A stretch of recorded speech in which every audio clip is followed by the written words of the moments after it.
Hi everyone, I am back with another interesting topic.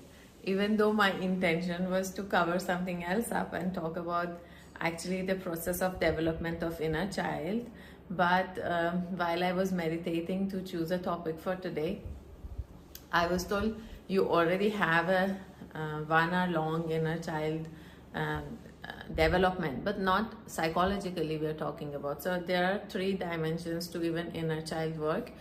So, but the one which is at energy level, I was reminded that you already have a talk like that. So why don't you give a link of that? But you today talk about another very important topic. So this is my first time I'm trying to share almost everything possible and everything I can on a social media platform.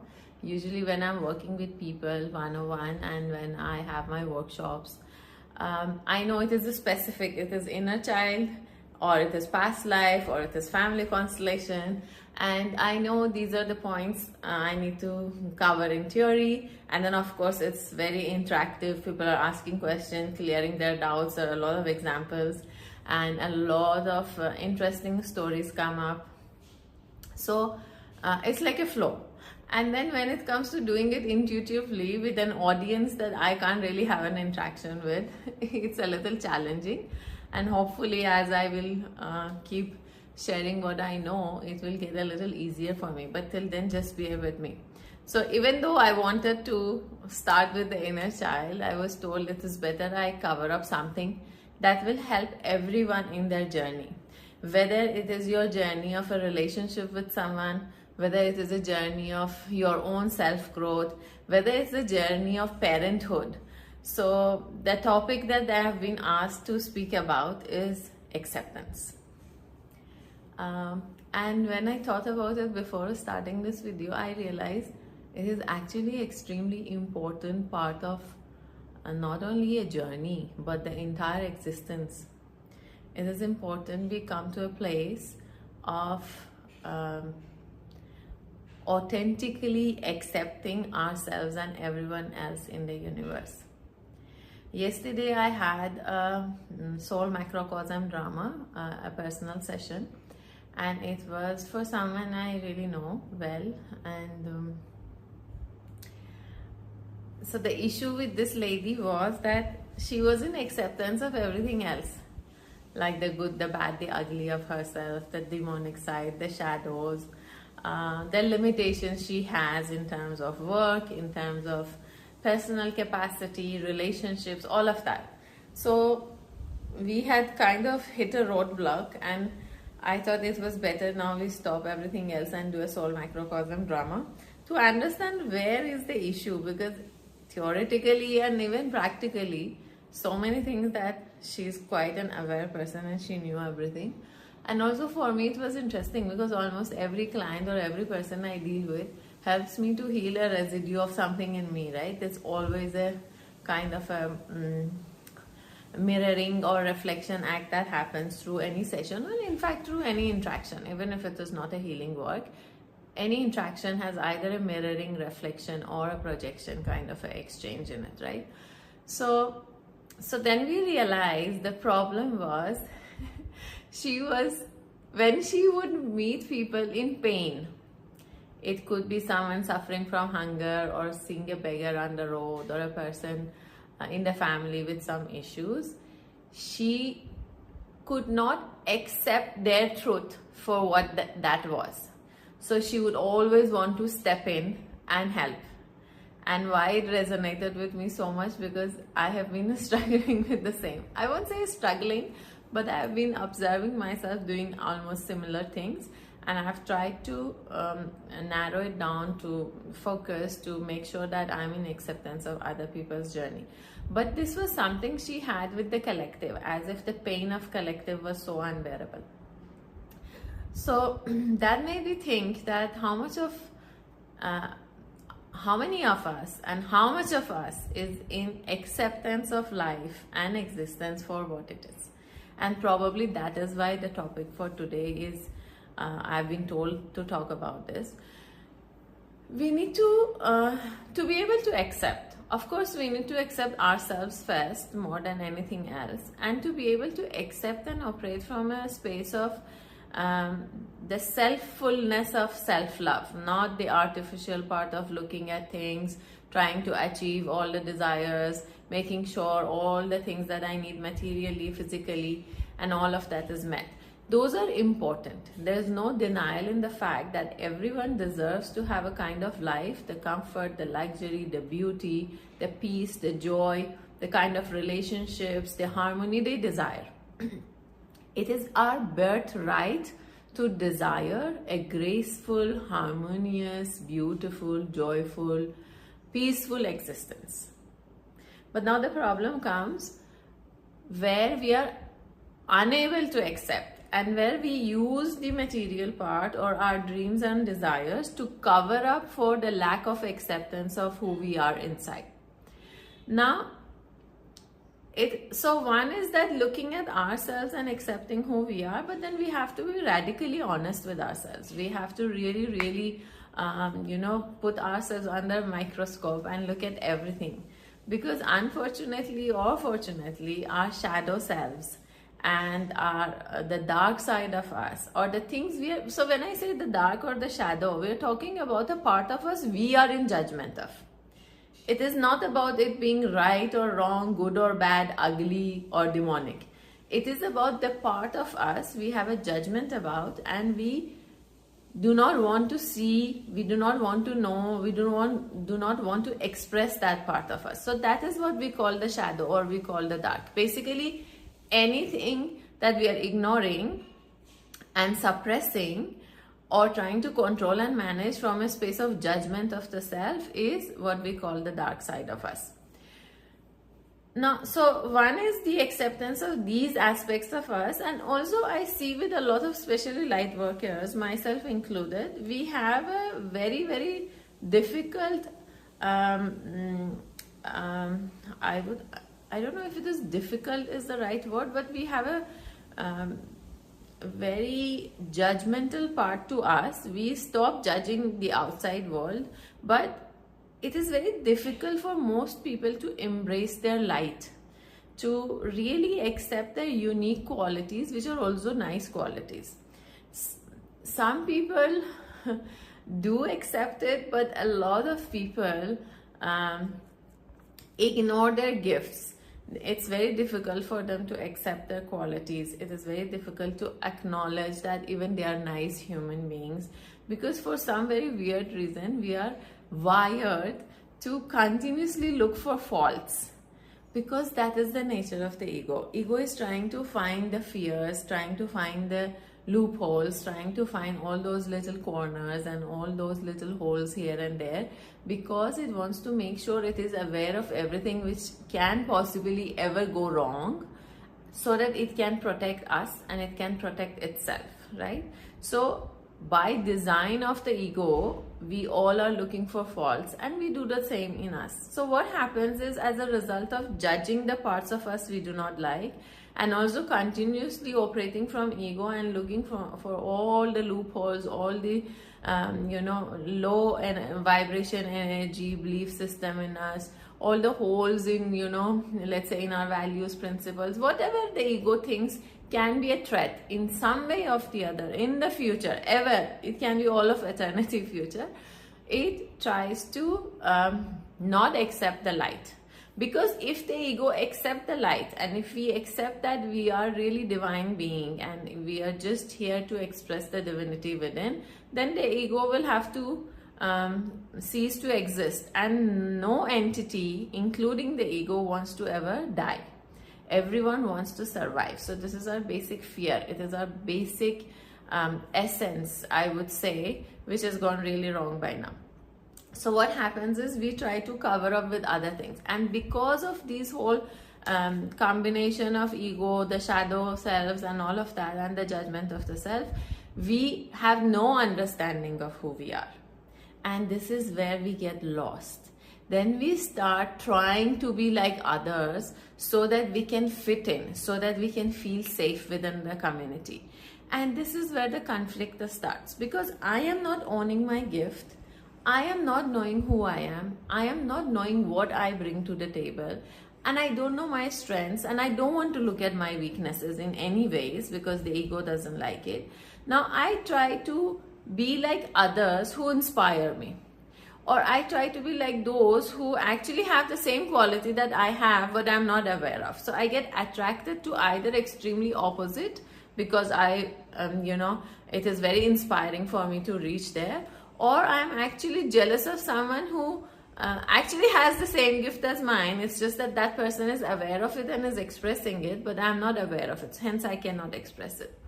So all these combinations cause us to come to a place of rejection of the self, and when the rejection prolongs for a long period of time and perhaps over many lifetimes, then we come to a place of believing I'm never good enough. Now I need to punish myself because anything that is not good is supposed to be punished, and we get into self-sabotaging habits.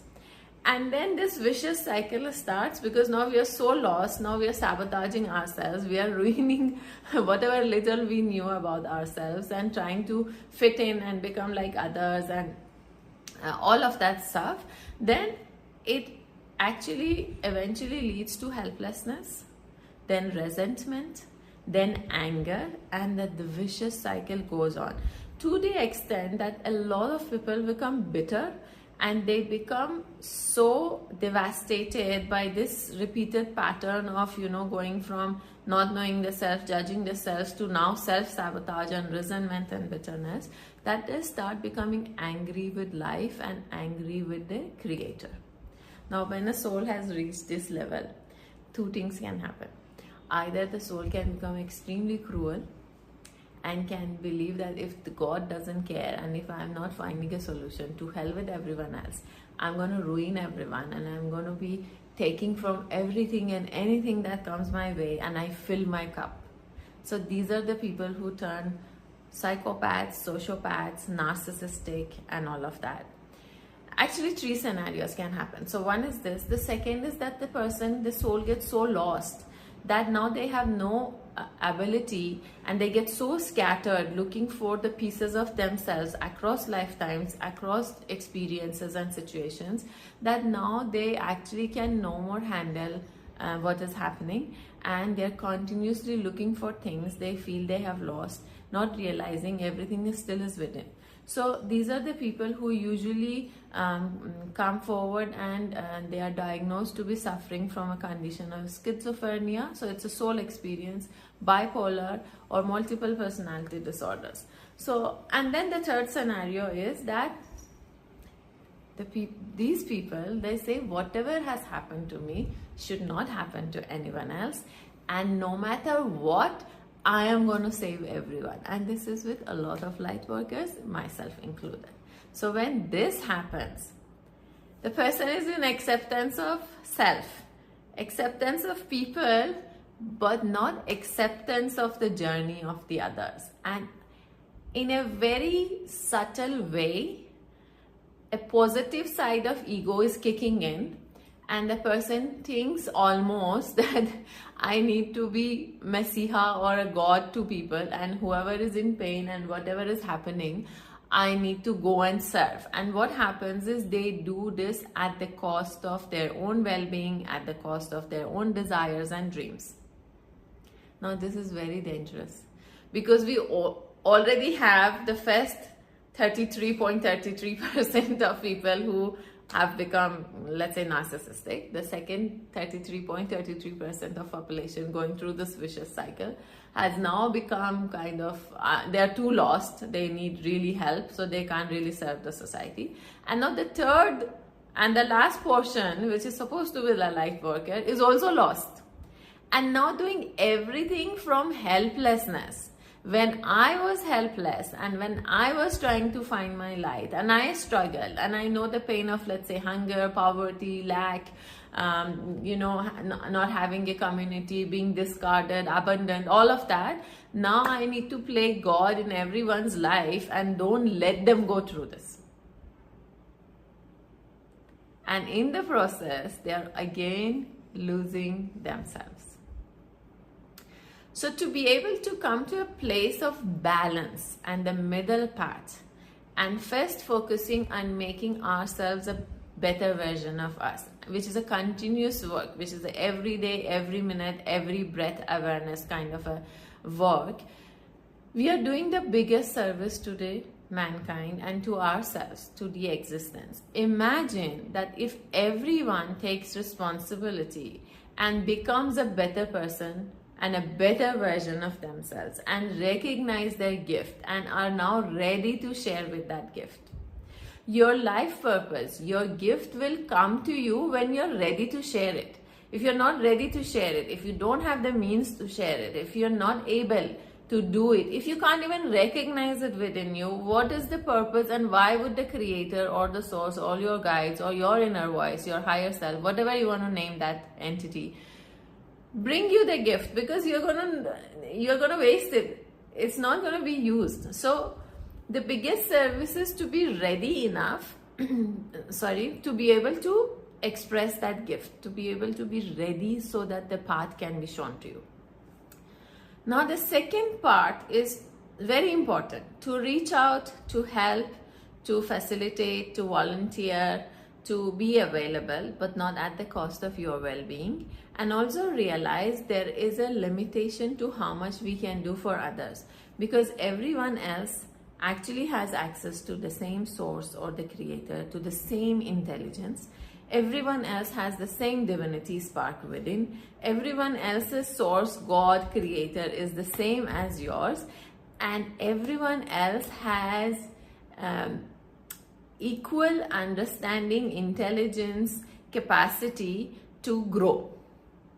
Now, if they are not choosing to do that, and we step in more than it is required, and we try to do the work on their behalf, and we try to just intervene at whatever cost, we are actually disempowering them. We are not letting them to tap to their potential and have the power and the understanding of who they truly are. We are not letting them grow, because we are continuously giving them probably something they don't even need, because we are understanding them from our own understanding point of view, from our own perception of pain, from our own baggage of karma and experiences that we have done. So basically the whole idea is to step in, if we want to help someone, from a space of wanting to empower them. So when I say space of, this is a very therapist terminology, what I mean is with an intention of wanting to give them the opportunity to help themselves. They say even God cannot help you if you do not wish to help yourself, right? So we just need to step in to hold the space, give them the tools and make them do it. So what does this mean is that, and why is it related to acceptance, is because we must be in acceptance of whole of life. Even if there is suffering, even if there is war, even if there is murder, even if there are people who are, dealing with poverty, or maybe a country like my birthplace, Iran, which is dealing with a lot of issues at the moment and for the last 50 years, there has to be a reason for it. So in these cases, it is better to step back, pray, and ask the universe, how can I be and what can I be to be in acceptance of this situation, and to be able to add value and be a channel of resolution while I am empowering, instead of wanting to interfere and disempower people. So when we say acceptance, we are talking about acceptance of self, the good, the bad, the ugly, acceptance of the people, from where they come, their stories, our own story, the situations that happen in life. All the good, bad situations can be considered as a lesson or an experience that needs to be experienced and released. And also the whole of collective, even if the human consciousness is going through certain really undesirable or unpleasant conflicts at this moment, at whatever level, there is a bigger reason behind the scene which our limited mind and intelligence cannot fathom. And we must be in acceptance of other people's journey, other people's spiritual growth. Their unwillingness to do things also need to be accepted. We cannot force people. And especially this message is also for parents. You need to allow your child to bloom. You don't have to overprotect them. You don't have to overdo things. When you overdo for your child and you don't allow them to be independent, and you don't allow them to take tough decisions, you don't allow them to fail, you don't teach them the truth of life, that there is going to be failure, there is going to be setback, there is going to be heartbreak, you're actually disempowering your children. So I hope this will get your reflective hats on, and you will understand the importance of this message before we delve into any deeper self-work. Because if we are doing self-work, we are going to uncover a lot of uncomfortable truth about ourselves at times, and we may also unfold a lot of beautiful stuff. But my job is to prepare you for the things you may not like, because those are the things which are causing us to be stuck somewhere, right? So let's practice acceptance and learn to slowly also practice gratitude, and then slowly move on to the path of self-discovery and development and growth and love for one and all. Thank you so much for being here.